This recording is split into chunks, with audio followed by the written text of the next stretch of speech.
Hey everyone, welcome to this week's episode of Project Unknown. Our special guest today is Casey Lauren out of the Buffalo, New York region. So Casey, thank you for being on. And before we dive into talking to you, I just realized when I was playing the intro, half of these shows end in laughter and everything. And I have such a doom and gloom intro, so I might have to do that a little bit. So what I like to start every week out is what interested you, not just in the paranormal world, but anything in the aspect of the field of odd things. It can be the paranormal world, cryptids, horror movies. Where did you get your start? Thank you so much for having me, Benjamin. It's funny you ask that because even when I was a kid, I was scared of that kind of thing, but also there was an underlying fascination with it. And as I grew older, fear eventually gave way to fascination. So, and I've always liked scaring myself. Like I said, even as a kid, I loved ghost stories. And as somebody who now works with the dead, I'm actually in training to become a funeral director. I love going on ghost investigations and seeing like maybe the dead really can tell stories. And the investigations you've been on, have you feel like you've been able to connect some of the dots in the stories and the history of those locations? I'm glad you asked that. So actually not in I have yet to have a really compelling experience during an investigation, but I did have one outside of the context of a ghost hunt. So a couple of years ago, I had a janitorial job at a college. I was cleaning the dorms to get all the dorms ready for incoming students. And I remember there was just this one building on campus that most students hated working in or living in, except me, because, like I said, I love scaring Yeah, myself. why not? But even I felt pretty uneasy in this building. And it was huge, but no matter where I was, I always felt like an intruder whenever I was in that particular campus building. But Mhm. this one day, I was walking around, I'm carrying my bucket of suds and all my cleaning supplies. And all of a sudden, I walked into this pocket of space that, if I had hackles, they'd be standing straight up. I just did not like it at all. And so I said something out loud to my supervisor. I said, I don't know what it is, but there's something about this area that I just do not care for. Like Yeah. I have a really bad feeling down here. And he said, "You can feel that?" And I said, "Yeah." And he gestured and he said, "We had a student die in one of these rooms." And so then of course, I had to know everything. Yeah. Yeah. And apparently, Naturally. this, Curiosity. right. So apparently, this poor student had had a myriad of health issues and she died in her sleep one weekend while her roommate was away. So she wasn't found for several days. And I, because I apparently haven't learned anything from watching horror movies where a curious white person goes into a creepy area, Oh yeah. I No, eventually had to go into the room itself, and I did. And I couldn't stay longer for maybe about 10 seconds. I was just so overcome with this sick feeling. And um, it was just weird. It was like there was a lot of residual energy there that I did not like at all. And I really yeah. felt for this poor girl. But That's so with that story. A couple things you said. I did forget, even though we talked about it beforehand. I want everyone to know on here a couple things. Number one, it's live. You can ask questions.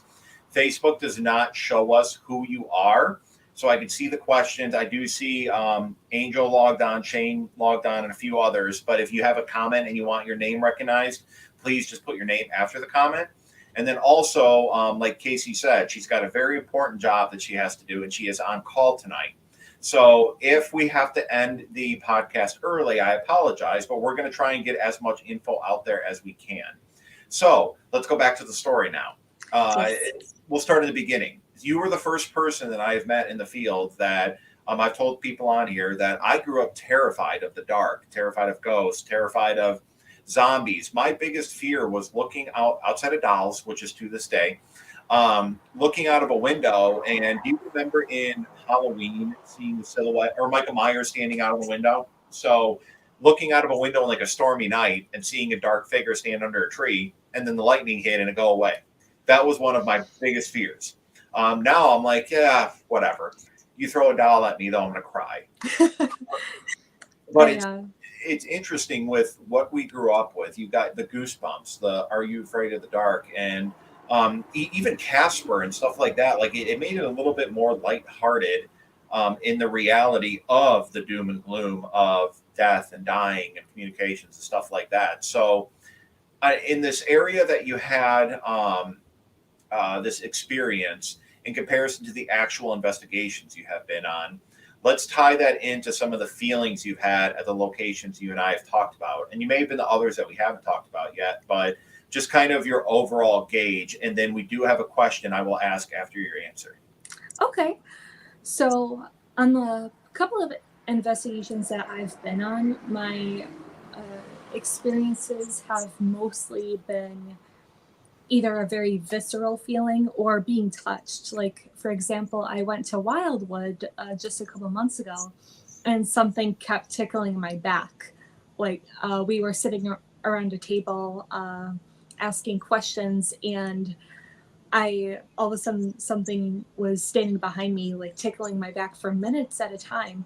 And sure enough, one of the fellow investigators said, I just saw an orb go over her head. So something was standing behind me for a couple minutes. And what room was that at? Do you remember? It was in the room right outside the kitchen. So first floor. Right. Okay.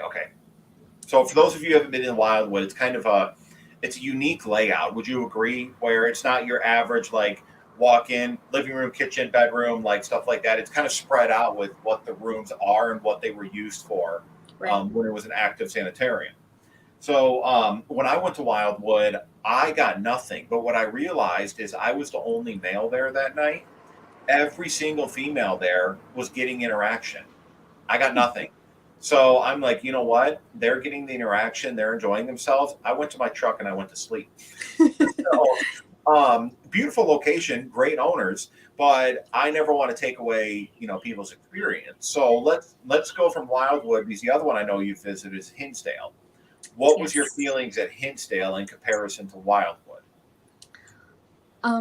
Hinsdale was decidedly, or left me decidedly more uncomfortable than Wildwood did. I came home from Wildwood.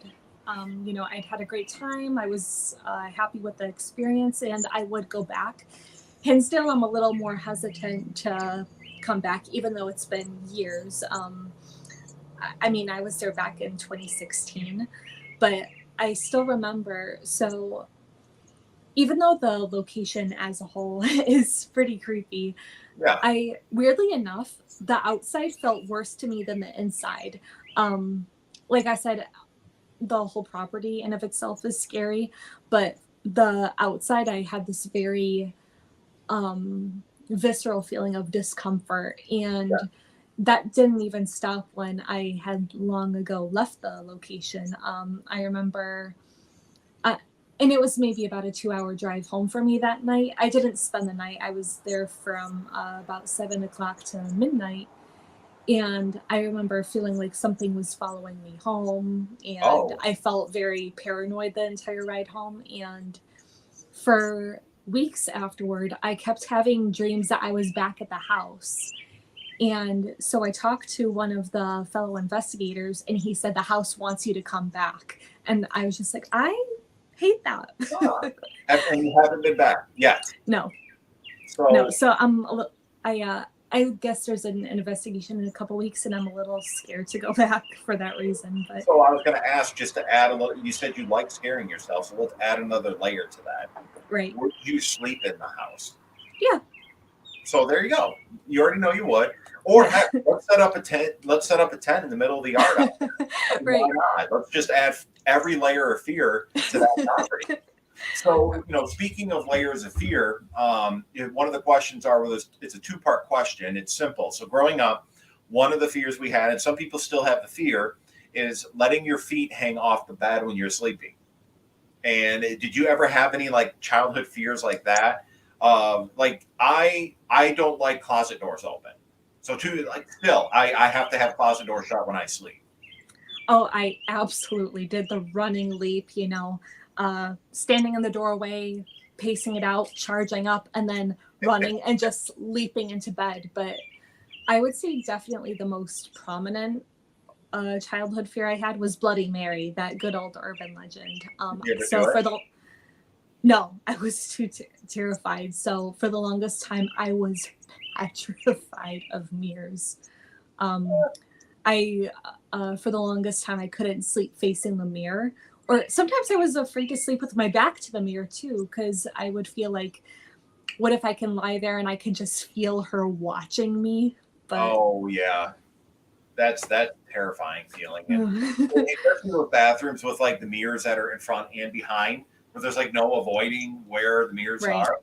And then the second part of that question is, I'm assuming you've seen the movie Poltergeist, right? The original. yes. So the Poltergeist old guy was a lot of people's like fuel for nightmares. For me, and then I know you and I have talked about horror movies. I kind of want your input on a few things. One of the first horror movies that scared me was the original Halloween. The scene that got me the most wasn't the one of him outside.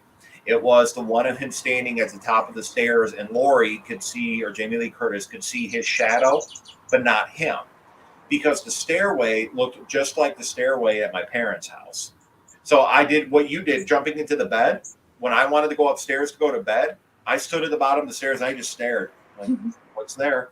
And then the moment I got that like burst of energy, ran up the stairs, got to my room, shut the door, I'm going to bed. So what's your earliest memory of horror movies? And if you had to pick one that you could watch 100 times over, and then if you had to pick one that you watched and it messed with you so much, whether it be gore, psychological, whatever it may be, what would they be? Let's see. Well, I believe my first scary movie was Funhouse, and well, actually, I don't know if that counts because I was at a sleepover and 20 minutes, or not even 20, we didn't even make it 10 minutes into the film because parents just seem to have that innate perfect timing. And of course, they walked in on the scene with the full frontal nudity Oh yeah. in the first 5 minutes, and they made us shut it off. But even after that, I think maybe that's when my interest in horror became really surged forth full throttle, because maybe it was the forbidden nature of it. Like, for example, my parents won't let me watch it. My friends' parents didn't like it either. So knowing I couldn't watch it just made it all the more appealing. So then I started really, um, uh, I had to become more creative to find ways to watch Chucky and Halloween. But Yep. a movie that I would say really fucked with me was Hereditary. Oh And yeah. that was just in recent years. But I think for two reasons. Mainly, I'm an older sibling, so the infamous I don't even have to. Yeah. Yeah.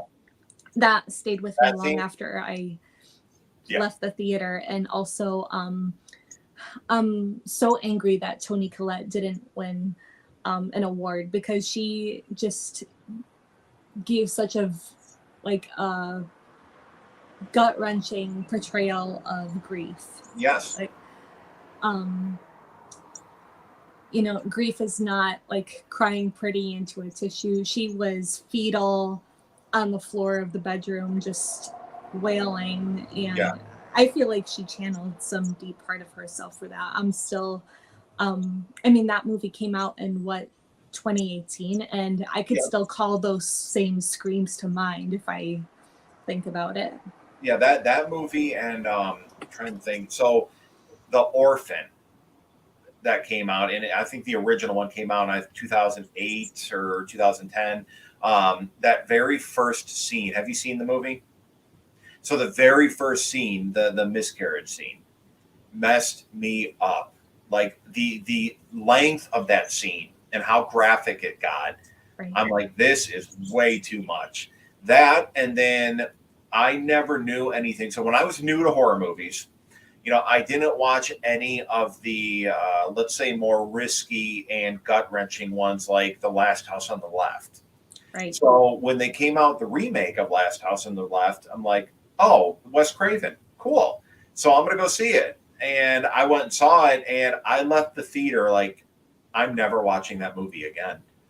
And I think for me, horror movies that can't happen, like the Friday the 13th. If somebody gets beheaded and is back the next day or the next year, the world's done. Like, I'm throwing in the towel. We're good.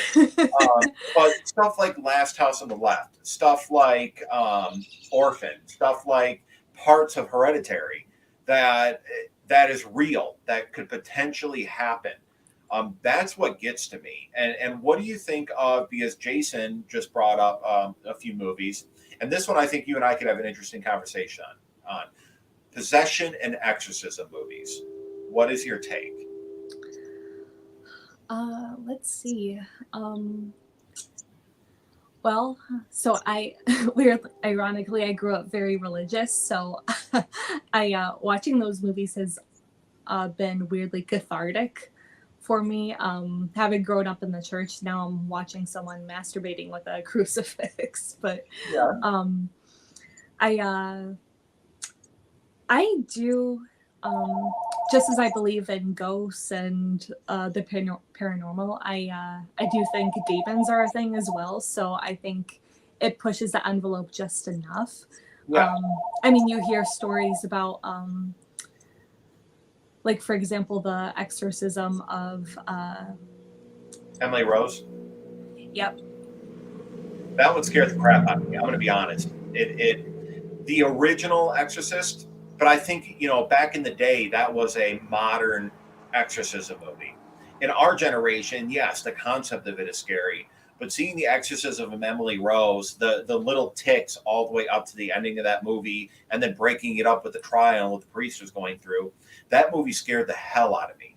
And the scene where she's in the dorm room and she's all contorted and everything on the floor, like, I'm getting goosebumps right now talking about it. Yeah.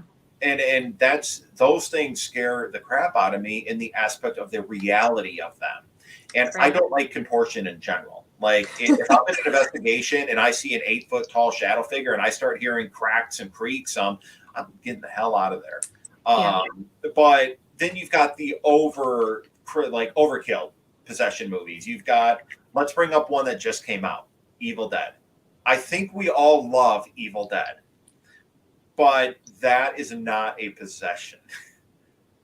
In the aspect of what your typical possession is. Right. It's not like Beelzebub or whoever else being like, it really is. But I saw that, and have you seen it? I've seen all of the Evil Deads except the newest one. So I know bits and pieces. I know about the cheese grater scene. So I don't mind spoilers. Hopefully everyone on here, forewarning, there might be spoilers for the new Evil Dead, but we can talk about all of them if you wanted to bring up points from the current and past ones. Absolutely. So on one hand, the storyline felt a little bit half-baked. Like, I felt like there were characters or storylines that they could have expanded upon. But on the other hand, that's not what I was there for. Let's be real. I was really there for the gore, and they did not disappoint in that department.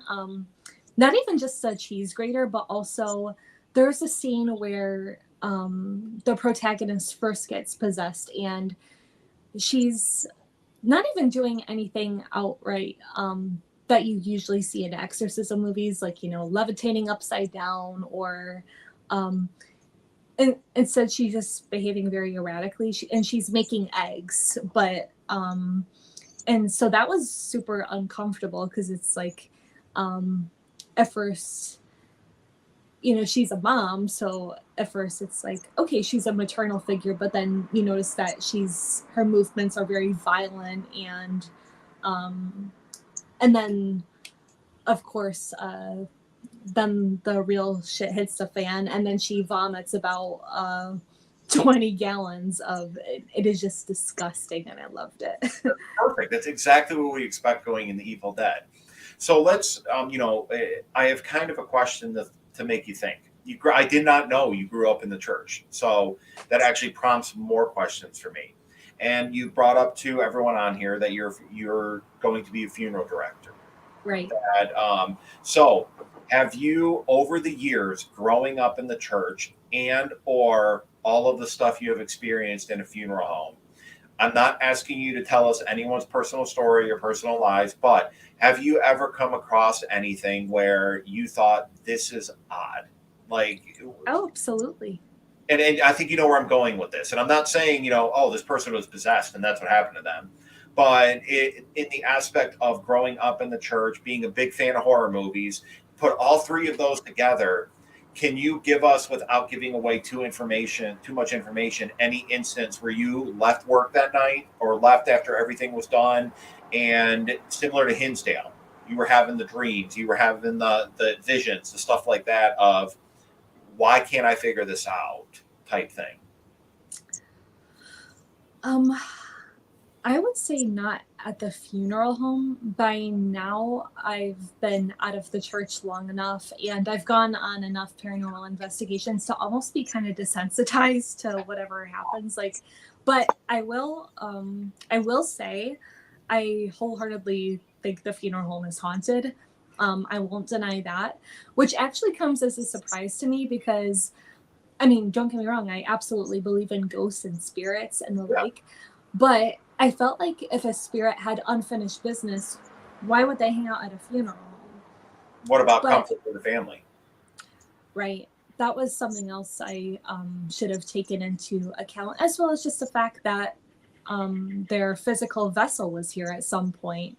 I mean, have you heard about the early superstition of funeral directors? So they would always, services used to take place in the home. The embalming, the funeral would all be in the parlor at the house. And when taking the body out of the home, they would leave feet first. And that still applies. We do that in church services. For example, Roman Catholic, we wheel the casket into the church feet first, so that if you stood the casket up, they'd be facing the altar. And if you were wheeling them out of the church, their feet are facing out the door. That's a weird superstition. And I mean, like, can you, in lack of a better terms, can you dumb it down in the concept of why feet first? To keep, to prevent any any residual energy staying in the building afterward, and so that the spirit can cross over. So, with old beliefs, I go and investigate graveyards for the most part. Granted, you have some special circumstances in graveyards, because I believe that when a physical vessel is at their final resting place, their spirit isn't there. Right. And so I would be similar to the funeral home. But that was just my first thought of, you've got the grieving family coming through, the grieving friends, that it's maybe the aspect of being there to comfort them, but then they end up staying there like a broken record kind of. And I don't know if you watch the show Supernatural. No. So don't tell me you don't like it. No, it's not that. It's just that I'm having just finished college and working full time. I don't have as much time to watch TV as I might have liked. But now that I graduated and I'm moving on to passing my boards, maybe now I can really sit down and relax.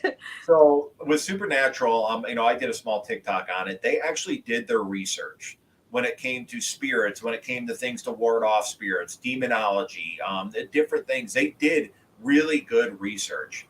And there was something about when a spirit lingers around, the longer they're unrested, even if they're there to,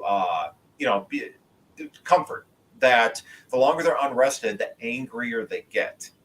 because it would be basically like you just did it. You said working full time and college full time or beyond full time with college, that I'm sure you had days you weren't the pleasant person to be around.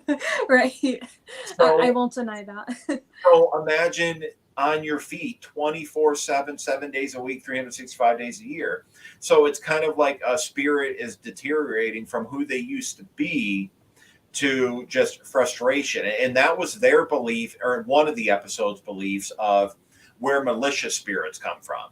Is they were people like you and I, and then they just over time they just become grumpier and grumpier than a dick, than an asshole, and whatever you want to call it, and then they're angry. And that's where you come across malicious. Because I do believe at locations there's much more malicious activity than actual demonic activity. Right. But I'm not going to take away that I do believe there are locations that have demonic activity, and it takes different things to realize it.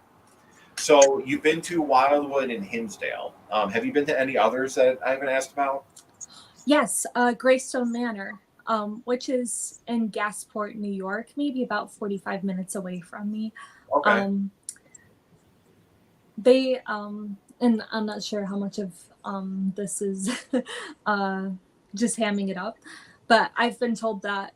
So I've actually been there twice, and I was told that there was a death in almost every room of the house.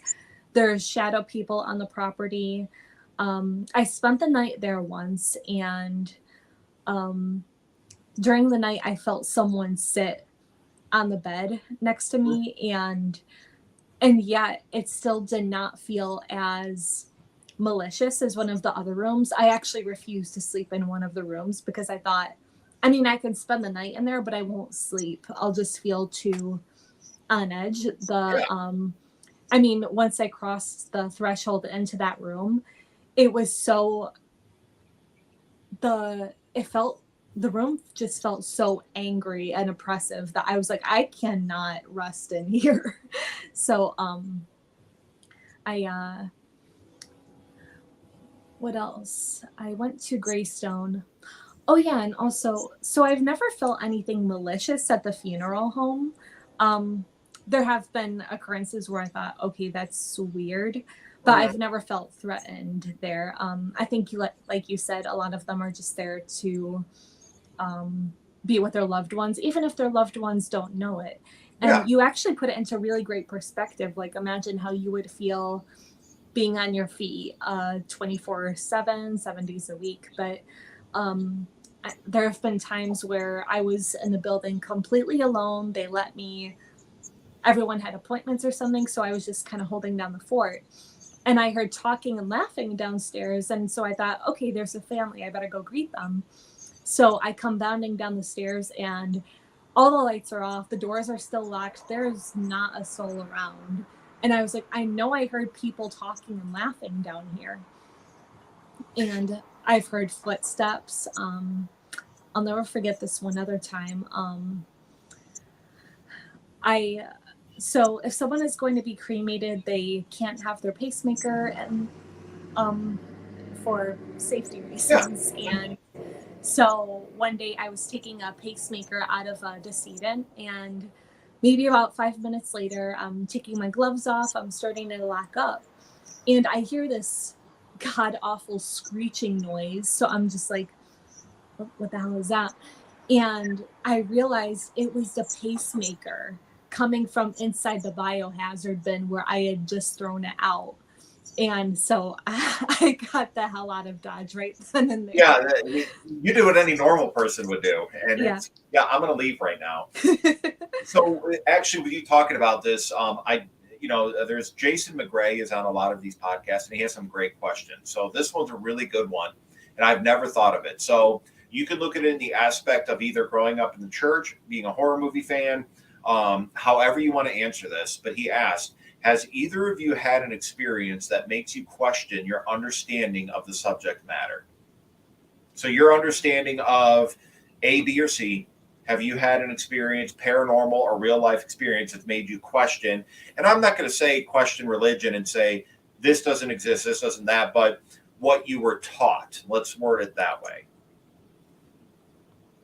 Between work, between school, and between religion, if you have an answer for him? That is a great question.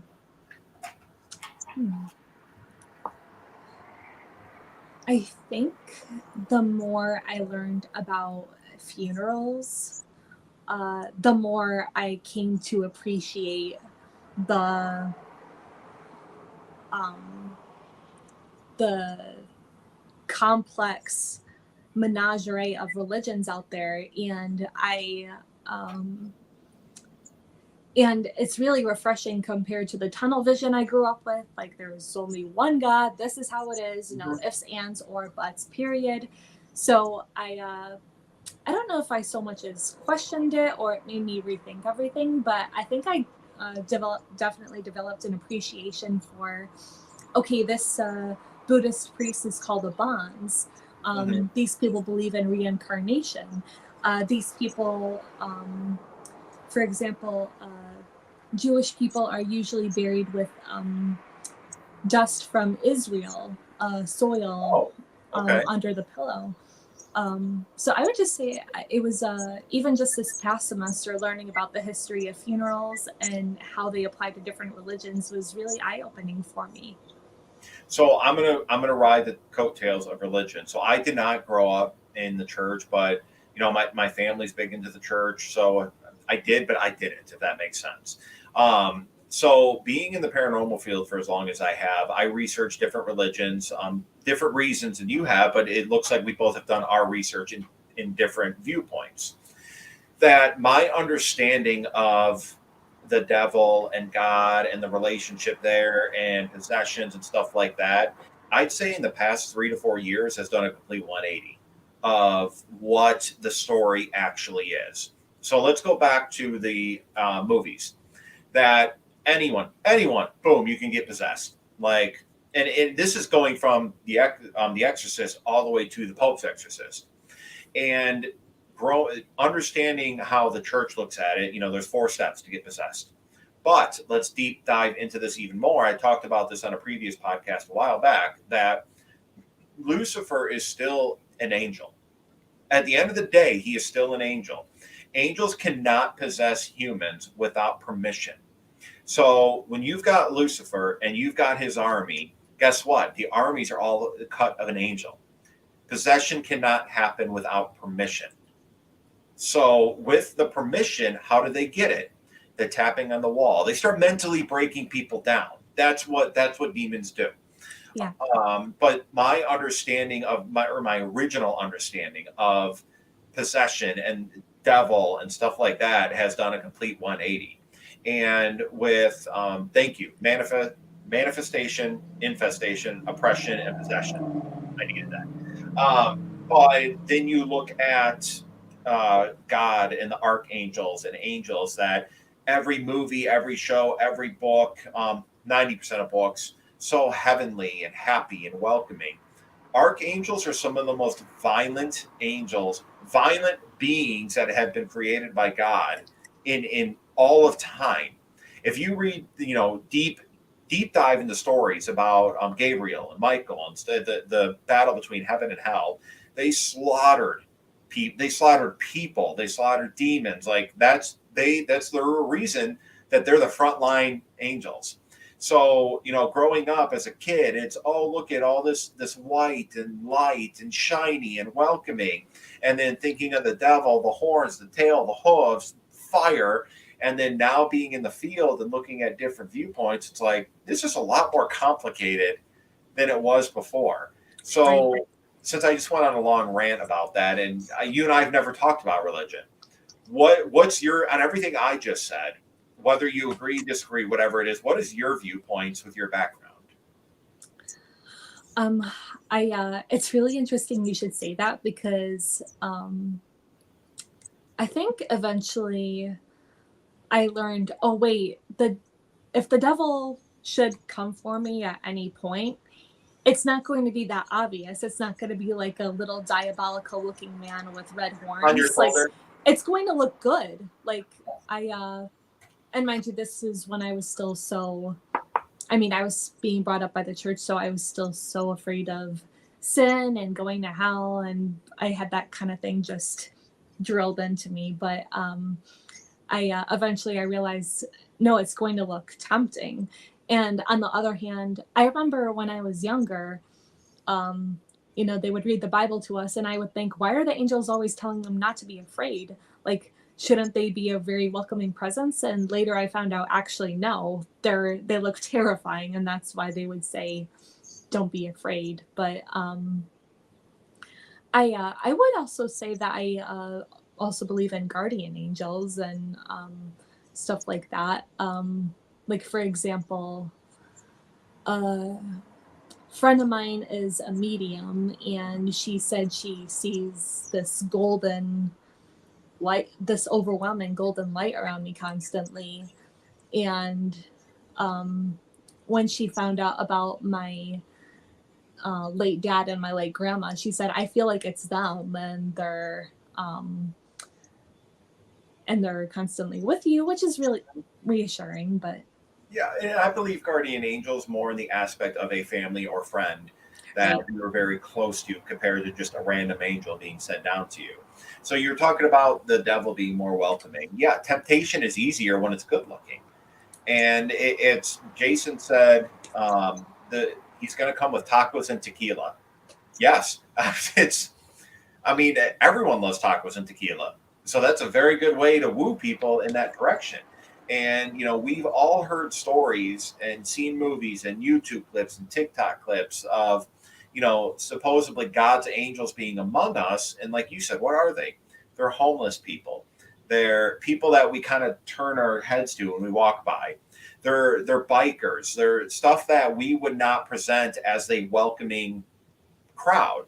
And it's funny, and side note to all this, I worked security for 4 years.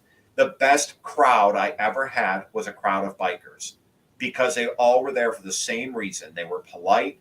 And it's just like the stereotype. So when you look at the stereotype of what the devil is, like you said, little dragon on your shoulder, whatever you want to call it, that's not going to be it. It's going to be a very well-groomed, convincing person or thing, because that's easy. The devil makes things easy. God Right. makes things harder because it shows your willpower, it shows your drive, worth it. And someone brought up that they think we're already in hell and everything gets better when we pass. I'm 50-50. So I've looked into the Matrix theory with Earth because, I'm in the paranormal. Why not? Um, I look at the concept of my belief is it's not you have to do this to go to heaven. My belief is every day we're given a choice. We can go left or we can go right.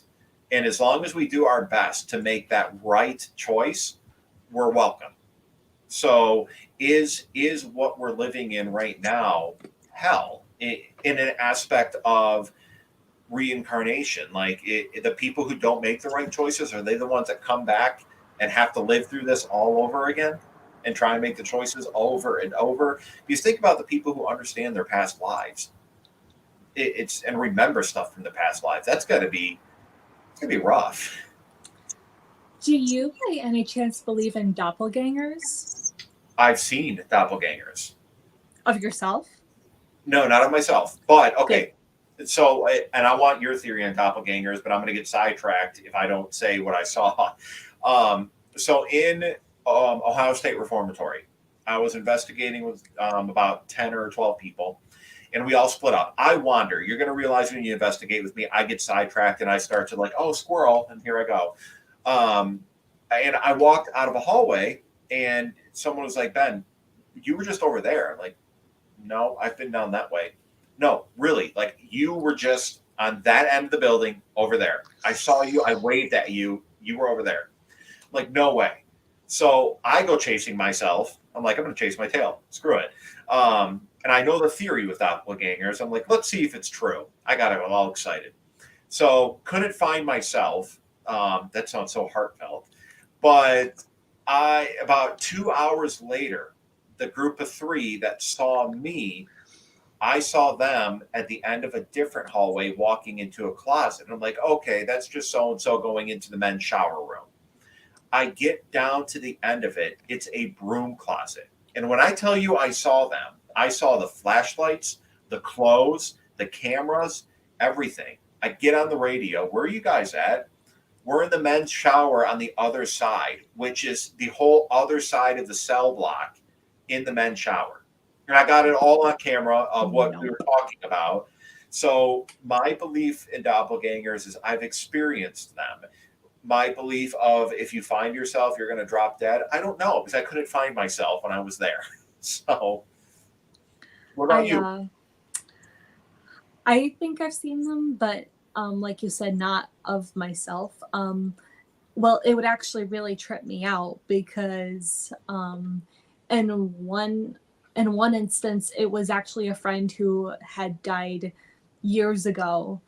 But so I was getting out of my car to go to the store, and this guy walked past me, and I swear it was the hair, the shape of the nose, the eyes, everything. And it wasn't just a matter of, oh, I saw this person that looked like them.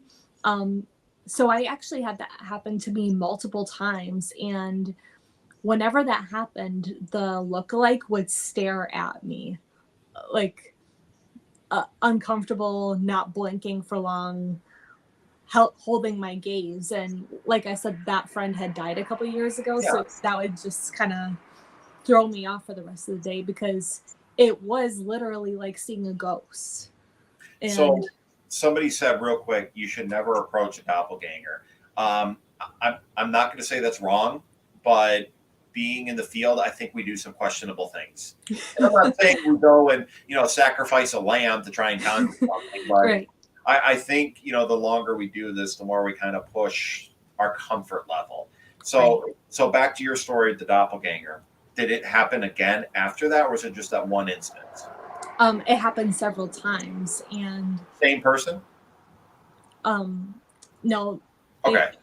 there were slight variations, but I mean, not the same person that I know of, but I mean, there were slight variations, but I was like, that's my dead friend, like, and he's also looking at me, which was weird. But also going back to what we were talking about earlier, like maybe it was an angel of sorts. I don't know. Um, I had a story I forgot to tell you about. Oh yeah. So also kind of bringing our conversation back around full circle.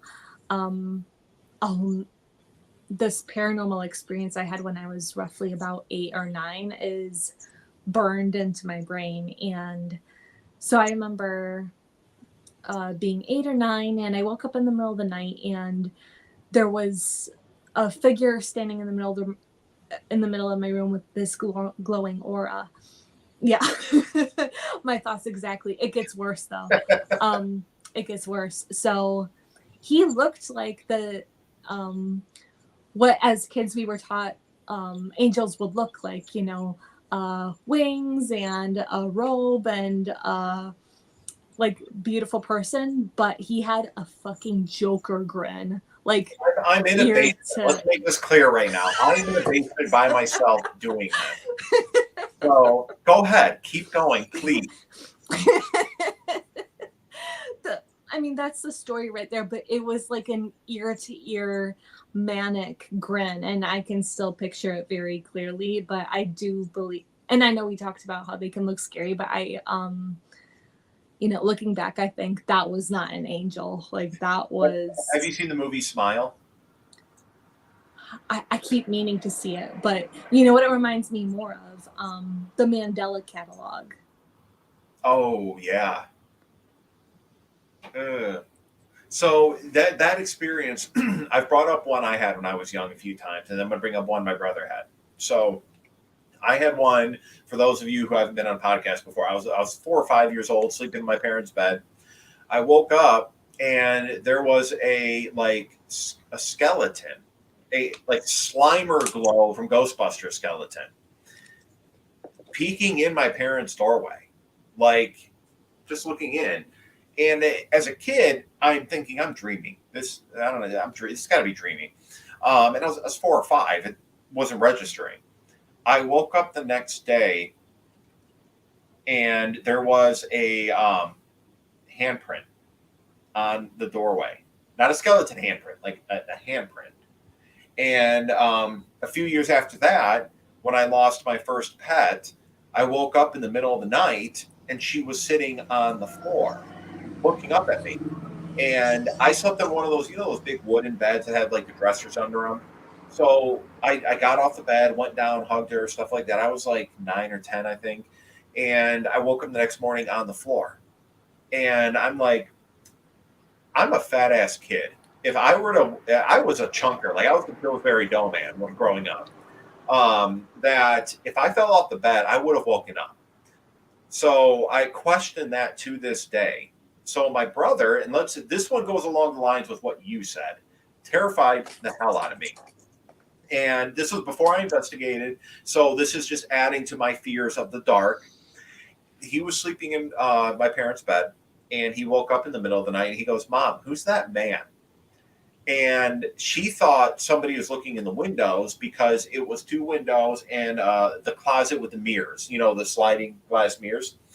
And she's like, somebody's looking in the window. So she got up, looked out the windows and everything. And he goes, "No, that man." And he points up. And she doesn't see anything.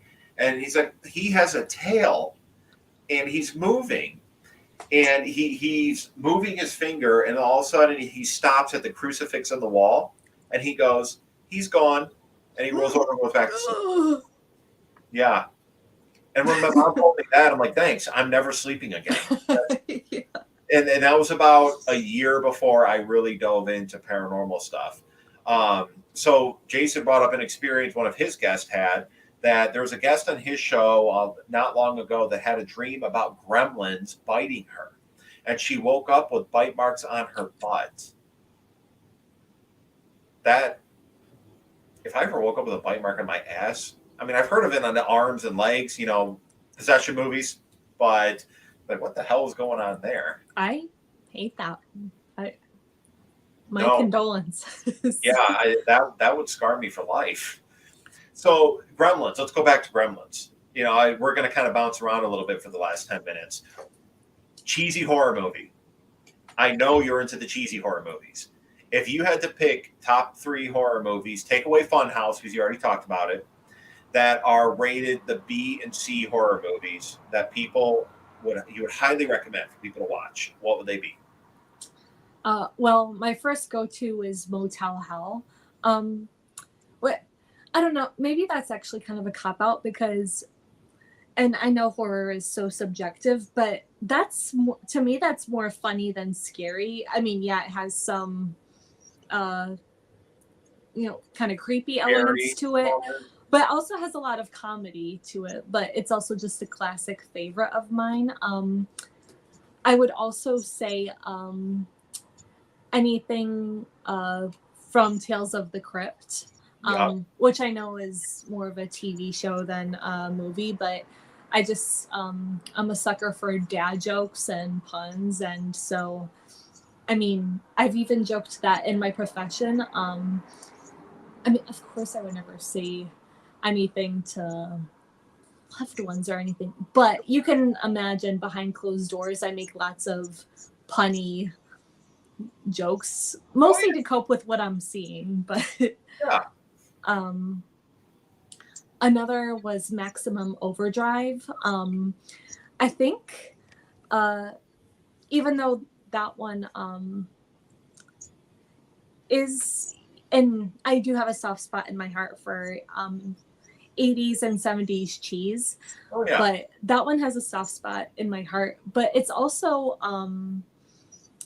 I think, I never really thought about how the idea of inanimate objects suddenly just having a bloodlust and coming after you, and there's not a damn thing you can do about it. That's actually pretty terrifying to me. Yeah.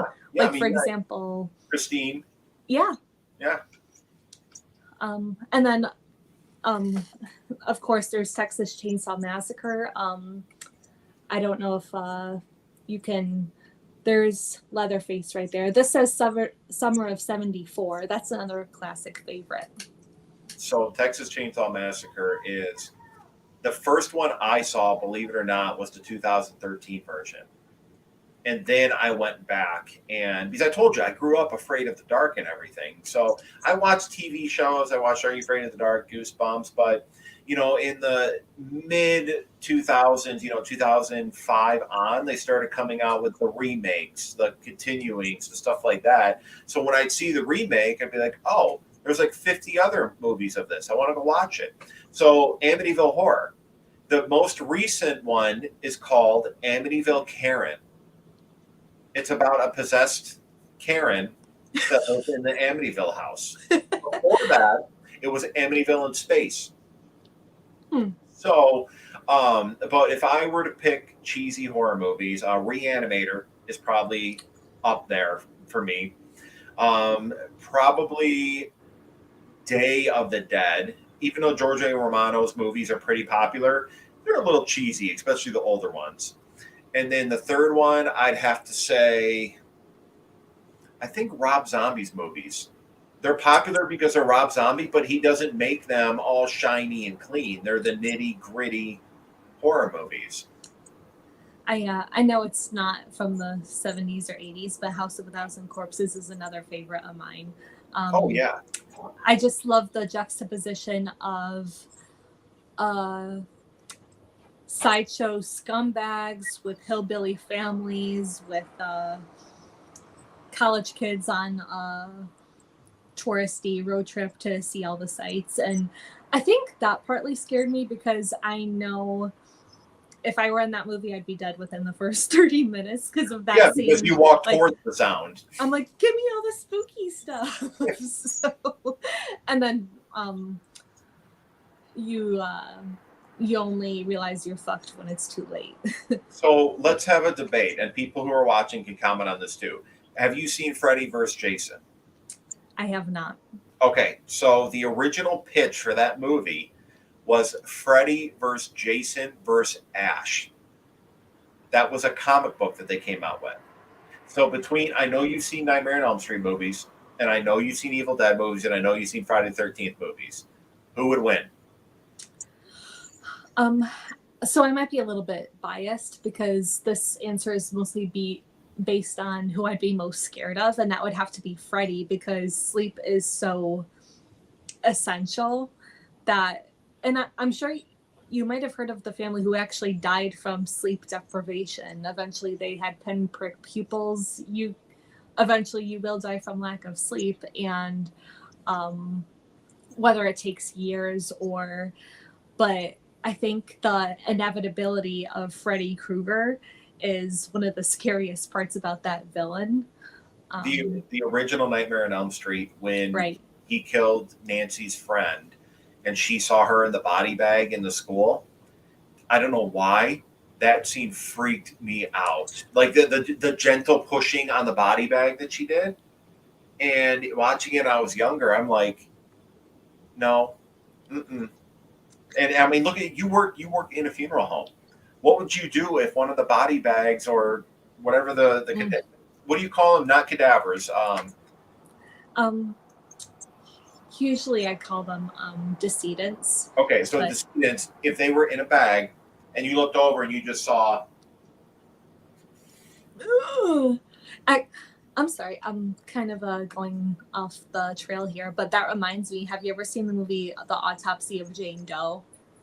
Yes. I watched that when I was just so new to the field that I was pretty much green around. I watched that when I was just first starting mortuary school, and it scared the shit out of me. Because I mean, even today, I've been in the field for maybe about a year or so, but I mean, yes, there are some bodies that naturally you're gonna look creepy when your eyes and your mouth are open, but that could actually be I mean, Autopsy of Jane Doe has already done it, but more or less, but that'd be a good horror film idea, like somebody working in a mortuary and the body is possessed.